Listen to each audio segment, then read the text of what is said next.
That'll just be 7 minutes of softball questions. Okay. All right, folks, we're going to open up with Chip Kelly in the middle.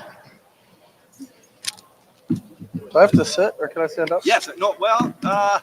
Yeah. If you would sit, Coach, just so we can, because we've got it malt box and amplified and all that. All right. Why don't you let him hold the mic? If he wants to stand. I don't want to hold the mic. It's not karaoke. Drop it. That's what you want.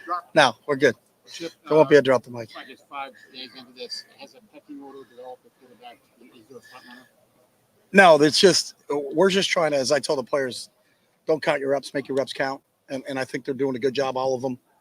We're still kind of going through that. I would say probably towards the end of this week we'll start to kind of hone in on it.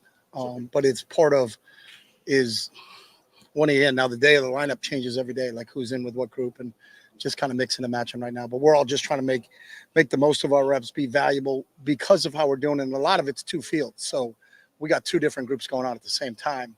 And with 2 different groups going on at the same time, there's a bunch of reps to be had. You know, our first practice, I think we had 96 team reps in the first practice. So there's enough to go around right now. When we start to consolidate and stop doing the 2 field works and start to get into 1 field work, then I think you got to start to kind of cut the reps down for some people. We saw on Sunday, Will took the first team reps, 11 on 11.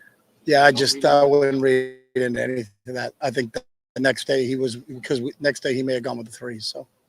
Brian said that he thought coming into ball he saw more zip power on those rows. Do you see that, and kind of what have you seen both him and Devin improve that? Yeah, I do, and I just think it's when Will got here. Both Will, Julian, and Air got here in January. You know, Lincoln and Devin had been here for a while, so sometimes zip is do you know what you're doing? You know, when you have confidence to get back there, and I know the progression right away, and I can rip it right now. Sometimes you're a little bit tentative, so the ball may not come off your hand the right way. But I've seen improvement from Will from where we were in the spring to where we were now. It seems like you've given after the spring game. You said the biggest compliment you gave him was the freshman. Does he still look like that out there? No, Jules he just stays in the moment. That's the one thing I like about him. He doesn't, if he throws a bad ball, it doesn't bother him.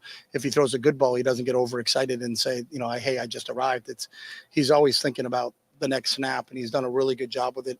You know, just not kind of playing into anything, just trying to stay present. And that's what we're trying to get with all these guys, is that just stay present, just stay in the moment. You know, this is the 5th training session. I'm not sure anybody knows what day it is right now, because everything runs together. You don't have a day off in terms of weekends, Sunday, Mondays, or whatever it is. It's just, how do I get better in this period? And then right now, the next process is we got to go in and watch a film, and everything we just did on the field, we now got to process again. Was this a good decision? Was this a bad decision? Why did you make the decision? And then, all right, we're going to continue down this path, or no, we got to correct this. Chip, the teams, I'll go right stack there, up so with some of the better teams that you coached? You coached a lot of fast guys over the years. Yeah, I mean, this team can run. You know, there's no Noah Lyles, but I mean, he went 27.1 miles per hour. I mean, we talked about that. Coach Day showed that in the meeting. You know, talked about where he was and how he finished. There was a great lesson there, but there's a lot of guys at a lot of positions that can run. And the guys that are the most impressive to me are the big guys that can really run. You know, we got some bigger guys. Will Howard's a great example. Will went 22 miles an hour this summer at 237 pounds. So we got a bunch of guys who can move. Just with Julian, when we were out there the first 4 days, it seemed like sometimes you guys would give him some opportunities to go with the 1, but also kind of reel him back in when he was making some of those freshman mistakes. Just how would he handle maybe hard coaching? Yeah, Julian's great, but I wouldn't read into it. He may have gotten with the 1s because in the rotation, the whole group was changing on the 4s, but the quarterback were changing on the 2s. So it just matched up that he was with the 1. So whatever group they're in, and I tell our guys, I don't really care what group you're in. I care about how do you execute. What is your assignment? Do you have a plan when you get to the line of scrimmage, and do you execute that plan? So Julian's been great. Chip, Ryan's the first year coaching. Yeah. Billy can help out more than a year ago. Is that helpful? It's helpful for everybody. You know, I think every position now has really embraced where we are. We've got some really smart guys that have been in the analyst roles here. Tim Drevno with the offensive line. You know, Drev's been an NFL O-line coach. He's coached at a lot of programs, a lot of Power 5 programs. So for him to be with the O-line, for Billy, who's got is one of the really bright young coaches in this country. You know, I hired Billy as my quarterback coach at UCLA, and we were fortunate to get him back here. And then when the rule changed, now he can actually give instruction on the field instead of just take notes and chart plays on the field. So all of that is beneficial. I think at every position, everybody has done a great job of using their analysts. And I know for all of us, you know, the more voices we can have, I think it's beneficial for the team. How do you use them? I think he does a great job with talking to who's not in. You know what I mean? You know, if you watch our quarterbacks, they're stacked up in behind. You know, so Billy's having conversations with them while whoever's in, Will's in, Devin's in, Lincoln's in. You know, he's got that group in behind, and they're going through that play. Where obviously, I don't have an opportunity while I'm watching the play and doing all that stuff. He can stand with those guys in behind and tell them what the play call is. You know, West right slot, 322, Y stick, look for the halfback on the burst here.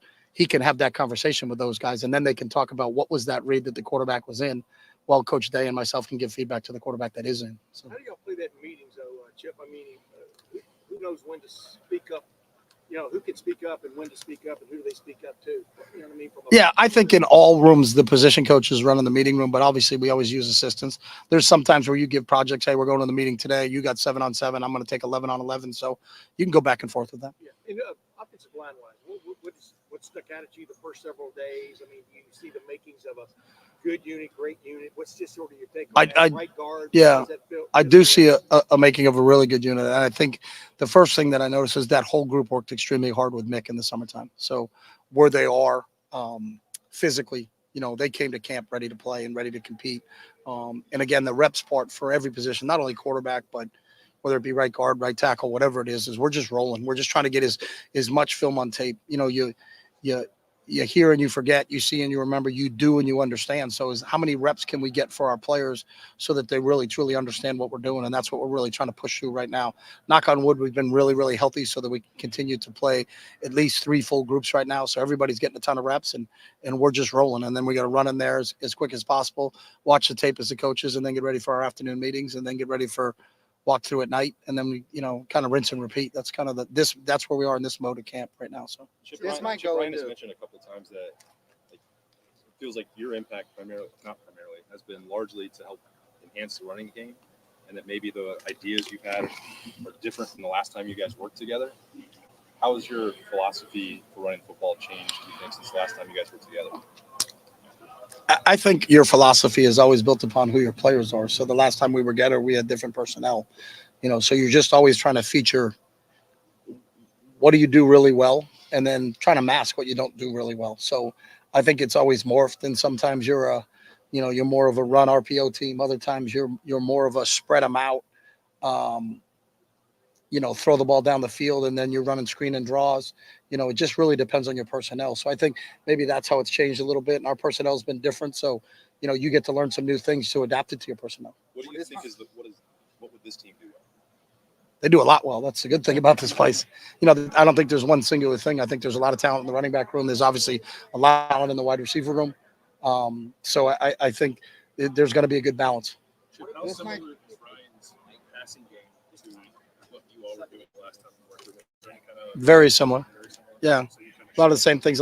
Most of it was just terminology. He had to change some terminology when he got here, and then I'd learn the new terminology. But because he speaks the old language, he can say, hey, you called it this, we called it this. So it's more just that than anything else. This goes more into like general. This goes into more, you know, maybe general quarterbacking stuff. But I think we've seen Will's accuracy improve the longer he's been here. At least just watching practice and things. How much of accuracy is timing, chemistry with some receivers, and how much of it is the actual technical side of your form? Well, I think a lot of that would be knowledge. You know, so if I just got here and I've never run a play before live, I'm still trying to think the X is here, the Z is here, ball snap. You know, I think Will has done a really good job really working on the playbook in the offseason, studying film so that he understands when there's a play call made that he knows where to go with the football. So, you know, a lot of the accuracy things that maybe a young quarterback doesn't have is that, well, he looks like he's tentative and he's not very accurate. Well, he may not really understand the concept or the routes that we're running right now. He's got a kind of an idea, but he probably got the Cliff Notes version. Right now, he's really studied it and understands it. And I think give Will that credit. He's really done a great job of kind of putting himself in that position right now. He's really changed his body from the winter and the spring when he got here. How 14, 15 pounds. How can you see that? Yeah, I think he moves better. I mean, obviously, like I said before, he ran 22 miles an hour at 237 pounds. So you can see that in his ability to not only run faster, but I think he's got a lot more stamina. You know, he can last longer during the course of a training session. So, you know, really a credit to him and credit to Mick and those guys in the weight room for what they did with all of our guys in the offseason. Chip, the dynamic between you and Ryan, it's kind of interesting because you were his mentor. Now he's technically your boss. And like when I get older, I don't tell my dad I have to fix a car, even though I'm an adult now. But this makes sense where I'm going with it. What's the dynamic like now? Are you still a mentor, even though he's your boss? Kind of what's your relationship like as you're working together? I think we're both trying to win. So I think when you're trying to win, I don't think you look at it like who's the mentor or who's the boss. It's, how do we put our players in a position to make plays? And that's the bottom line. And I think, the good thing is that we know each other so well. Like neither of us has an ego. I don't care if it's his idea or if it's my idea or Brian Hartline's idea. And I think Brian's really sharp, and really adds a lot to what we do. Or Justin or Carlos Lockwood, who just came in. Keaton Bailey is a huge studier of the game of football and has some real good ideas. So, I think we have a bunch of people that we ask our players to be unselfish. I think as coaches, you have to be the same exact way. And I don't care if I get credit for anything. I just want to win games. And I think that's the way Ryan feels the same exact way. And, I think we're on the same page from that standpoint. So I don't think we look at it from that standpoint. You know what I mean? Kind of A couple building more off minutes that. for Chip, guys. Yeah. Ryan said it makes it media day. He would trust you with his life. Whether it's mentor or mentee, just the idea of having a connection with a coach like that. How important is that? I think that's important, obviously. That's a pretty big statement, but I feel the same way. I think there's a long history. We grew up in the same hometown. We've known each other for almost 40 years now. So it's not we coached together in the NFL for 2 years and then we got back together again. So there's, when you go through it, it's the same elementary school, the same junior high, the same high school, the same college. I recruited him, coached him in college.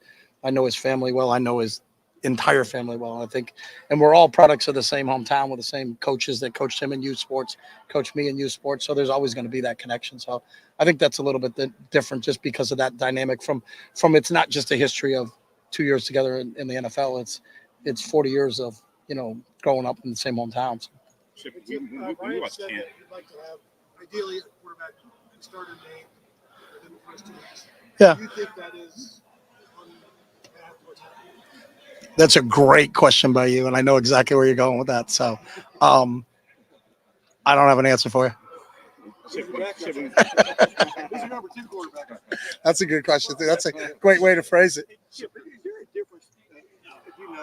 Will reminds me of a guy who's not only able to run, but willing to run as a quarterback. What does that add to, his worth for one of another? Well, I think it challenges the defense. When I talk to Jimmy Knowles, we spend a lot of time with our defensive staff. They do a great job of what hurts you, and really what don't you want to see, But when you have somebody that can be a dual threat, that's a really tough thing to defend sometimes because, all right, we're going to play 2-man and lock up these receivers and double their 2 best receivers and go. Well, if they've all turned their back to the quarterback and the 4-man rush doesn't get home and the quarterback now takes off, there's nobody left, and it's not. I think obviously we know how fast Will is, so it's not like if he runs, it's a 6-yard game. Like if he and he has 60 against Texas. He's had some really big career so far. So I think that's just another tool in your toolbox, but it makes you a little bit more multidimensional. You look at the trend that's gone in the NFL. A lot of those guys, can they keep plays alive and can they extend plays because of their athleticism? Lamar does that. Patrick Mahomes does that. Will probably more like Josh just because he's a bigger guy. But it does add a dimension to your offense. Steve, Steve and then Cam. Okay. Does Julian have that capability too? Yeah, Julian, every quarterback in our group runs over 20. And Will runs 20. I think he went 22-1, and he was the fastest.